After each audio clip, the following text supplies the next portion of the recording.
ஜோதிடர்களை அரவணைத்த பீர்பால். ஒரு முறை அக்பர் ஒரு கெட்ட சொப்பனத்தை கண்டார். அதாவது எண்ணெய் தலையுடன் கழுதை மீது ஏறி போவது போல ஒரு கனவு. இதனால் அக்பரின் மனம் கடுமையான சஞ்சலத்தை அடைந்தது. அக்பர் இஸ்லாமியராக இருந்தாலும் ஜோதிடத்தில் அவருக்கு நிறைய நம்பிக்கை உண்டு. அதற்காகவே தனது அரண்மனையில் புகழ்பெற்ற ஜோதிடர்களை பணியில் அமர்த்தியிருந்தார். எனவே மறுநாள் காலை அரண்மனை ஜோதிடர்களிடம் தன்னுடைய கனவுக்கு அர்த்தம் தெரிந்து கொள்ள வேண்டும் என்று நினைத்தபடி படுத்துக்கொண்டார். மறுநாள் அரசவை கூடியது. பீர்பால் உட்பட அனைத்து முக்கிய பிரதானிகளும் அந்த அவையில் இருந்தனர். அக்பர் தனது அமைச்சர் ஒருவரிடம், அமைச்சரே, நமது அரண்மனைக்கு ஜோதிடர்களை வர சொல்லுங்கள் என்றார். அடுத்த வினாடி ஜோதிடர்கள் அனைவரும் அவைக்கு அழைத்து வரப்பட்டனர்.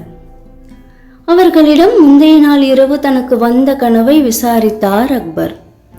அத்துடன் அந்த கனவுக்கான பலாபலன்களையும் தனது ஜாதகத்தையும் பார்த்து சரியாக கணித்து சொல்லுமாறு கேட்டார். பல நிமிடங்களுக்கு பிறகு மன்னரிடம் அந்த குறிப்புகள் மூலம் கிடைத்த பலாபலன்களை பகிர்ந்தனர். மன்னரே, நீங்கள் கண்ட கனவின் பலன் கொஞ்சம் மோசமானது என்று தயங்கியபடி கூறினர். உடனே அக்பர், எதுவாக இருந்தாலும் பரவாயில்லை, உள்ளதை உள்ளபடியே சொல்லுங்கள் என்று தைரியம் கொடுத்தார். அக்பர் கொடுத்த தைரியத்தில் ஜோதிடர்கள் உண்மையை சொல்லத் தொடங்கினார்கள்.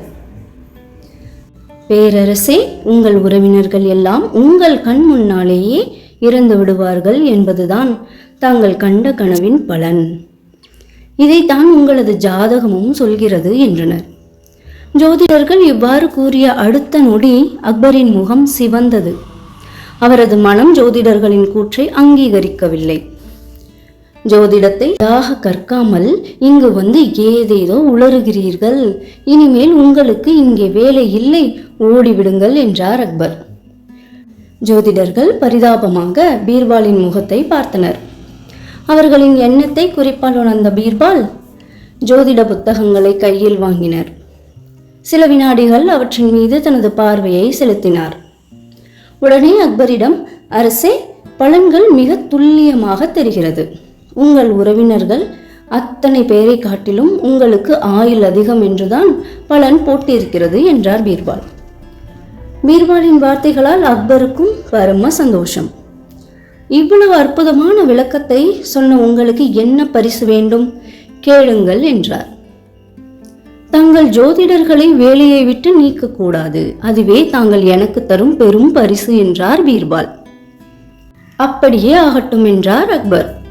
அக்பரின் வார்த்தைகளால் ஜோதிடர்கள் அனைவரும் மகிழ்ந்தனர். அன்றைய தினம் சபையும் கலைந்தது. பிறகு அந்த ஜோதிடர்களை தனிமையில் அழைத்தார் பீர்பால்.